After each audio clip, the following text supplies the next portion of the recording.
안녕하십니까. 연합뉴스에서 34년 2개월 동안 기자 생활을 한 정일용입니다. 우리가 흔히 언론을 제4부라고 하지 않습니까? 그러니까 한 국가를 이루는 데 이제 입법부가 있고 행정부가 있고 사법부가 있고 그 외에 제4부로서 언론이 있다.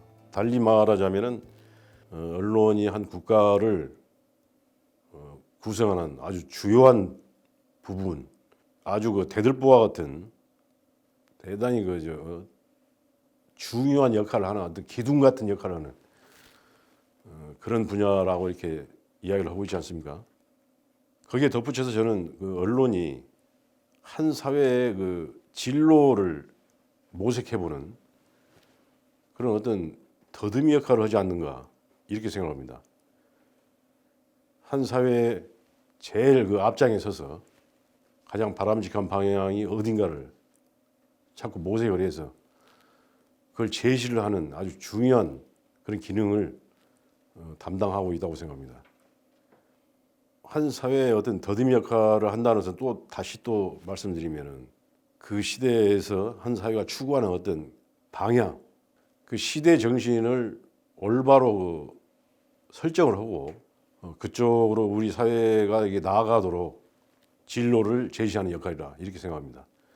그렇게 하자면은 기사를 쓸 때 어떤 시류만을 따르고 어떤 권력자들의 입맛에 맞는 그런 방향으로 기사를 써서는 안 되겠죠.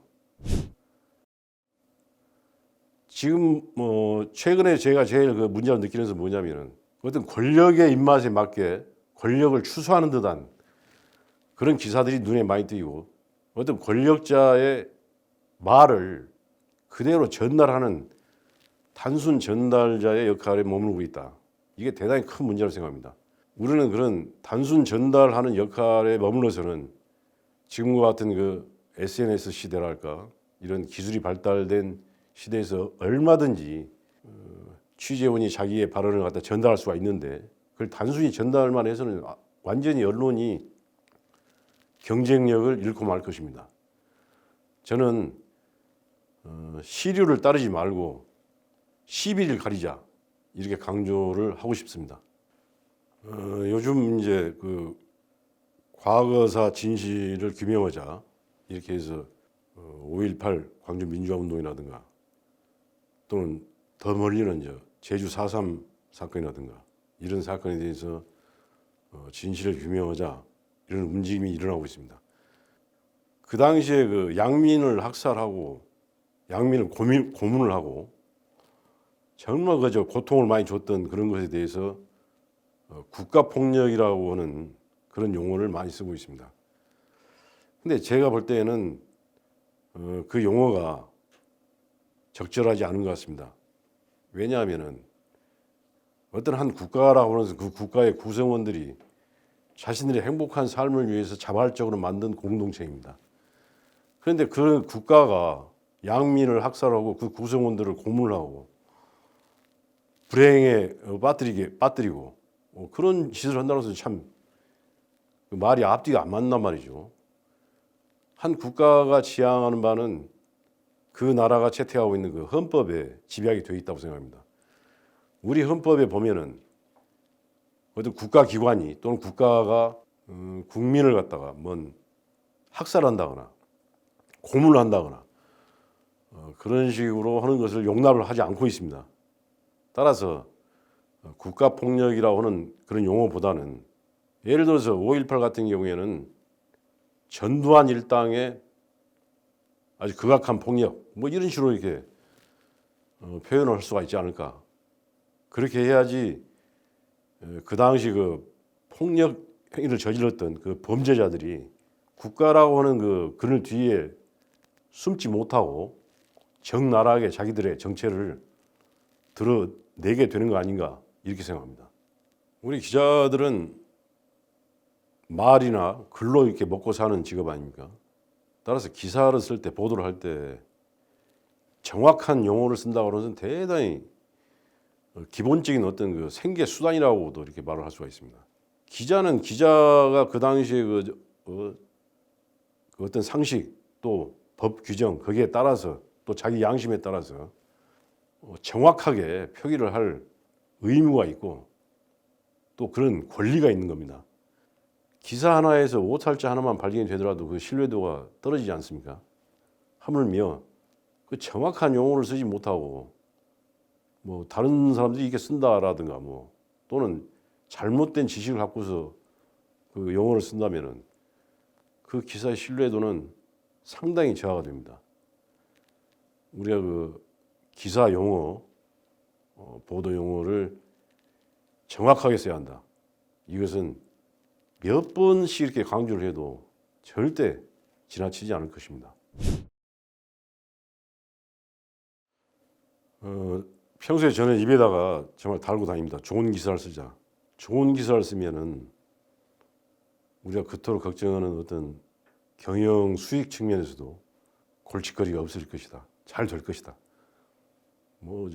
제가 흔히 하는 말로 기사를 잘 쓰면 돈도 따라온다. 저는 이렇게 믿고 있습니다. 그러면은 좋은 기사가 무엇인가? 저는 일단은 거기에 이렇게 말씀드리고 싶어요. 기사를 한 편을 읽었을 때, 야, 내가 뭔가 하나 건졌다라고 독자가 생각한다면은 그건 좋은 기사입니다. 그건 달리 표현하면은 그 읽은 기사 안에가 아주 유익한 정보가 담겨 있었다. 이런 이야기죠. 그 휴대용 가스레인지 폭발 사고가 난다 뭐 이렇게 보면은 어떤 기자는 이렇게 기사를 씁니다. 이 사고가 왜 이렇게 났는가를 면밀히 살펴보고 거기에 대해서 기사로 표현해서 쓰죠. 그건 왜 그렇게 하겠습니까? 그것은 이렇게 하면 사고가 날 수가 있으니 조심하라. 이렇게 해야지 사고가 나지 않는다라고 하는 그런 정보를 전달해 주는 겁니다. 그런데 어떤 기자는 그저 그 육하 원칙에 따라서 언제 어디에서 사고가 나서 그 몇 명이 뭐 다치고 뭐 심지어는 사망자도 있었다 뭐 이런 식으로 어디서 기사를 처리하고 만다 이거죠. 이 사건 사고 기사에서도 그 마찬가지입니다. 이 교통사고 기사를 하나 처리를 하더라도 우리는 왜 이 기사를 쓰는가를 생각을 해봐야 되죠. 이렇게 기사를 쓰면은 교통사고 날 수 있으니 조심하라는 생각을 갖고서 그런 정보를 전달해 주겠다는 그런 생각을 갖고서 쓰는 기사하고 그냥 뭐 언제 어디서 뭐죠 사고가 났다 뭐 이렇게 처리하는 거 이건 단신 기사니까 이렇게 처리하는 거라고 어느 쪽의 열동률이 더 높겠습니까? 그것은 보나마나 뻔한 거 아닙니까? 저는 항상 그 기사를 쓸 때 항상 생각을 좀 담고 썼으면 하는 그런 바람이 있습니다. 그게 뭐냐면은 누군가가 이 기사를 당신이 왜 썼는가? 라고 물어봤을 때 거기에 대해서 답이 있어야 됩니다. 뭐 그냥 뭐 쓰니까 썼다 뭐 이런 것을 답이라고 할 수는 없지 않습니까?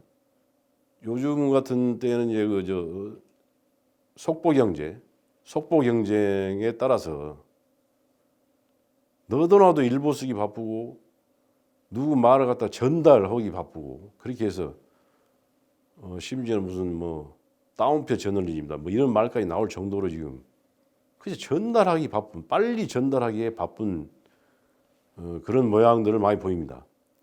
물론 뭐 기자가 하는 일이 어떤 사실, 어떤 발언, 어떤 현상을 빨리 전달해 주는 거 그걸 절대 무시를 할 수 없습니다. 그러나 지금은 시대가 좀 바뀌지 않았습니까? 취재원이 자기가 발언을 퍼뜨리고 싶으면 얼마든지 기자를 통하지 않고서도 그 SNS를 통해서 바로바로 전달할 수가 있단 말이죠. 그래서 요즘에는 SNS에 이미 어떤 발언이 전문이 다 소개가 되어 있는데 시간이 좀 지나서 기자들이 또 기사로서 또 전달하는 것을 보는 경우가 종종 있습니다. 과연 그랬을 때 사람들이 이런 기사를 보면서 여기에서 자기가 어떤 새로운 정보를 얻었다. 뭐 이렇게 뭐 생각할 게 뭐가 있겠습니까? 지금은 단순 전달자의 역할을 넘어서야 됩니다. 그렇지 않으면은 기자들의 그야말로 생계 수단이 위협을 받게 될 것입니다. 특히 우리 연합뉴스 같은 경우는 예전에는 신문사, 방송사 그런 고객들만 상대를 해왔기 때문에 거기에서도 또 그 고객들도 또 연합한테 요구하는 바도 그랬고 빨리빨리 그 전달해 주는 것 그것을 상당히 중시했습니다만은 지금은 우리 연합뉴스도 B2B뿐만이 아니고 B2C가 돼 있단 말이죠. 바로바로 그 구독자, 바로 그 개인 소비자한테 기사가 전달되기 때문에 옛날과 같은 그 단순 전달자로서 우리가 할 일을 다 했다. 이런 생각은 반드시 타기를 해야 됩니다. 없애야 됩니다. 연합뉴스 기사를 보니 뭔가 다른 데서 얻지 못했던 그런 유익한 정보, 유용한 정보를 내가 얻었다. 이런 생각이 들도록 우리는 활동을 해야 됩니다. 연합뉴스가 고품질의 그 명품 기사를 풍부하게 서비스하도록 하겠습니다. 저는 이것이 우리 동종업계에서 종사하는 우리 동료 기자들에 대한 최대의 선물이 되리라고 생각합니다. 여러분들이 연합뉴스 기사를 보고서 실망하는 일이 없도록 최선을 다하겠습니다.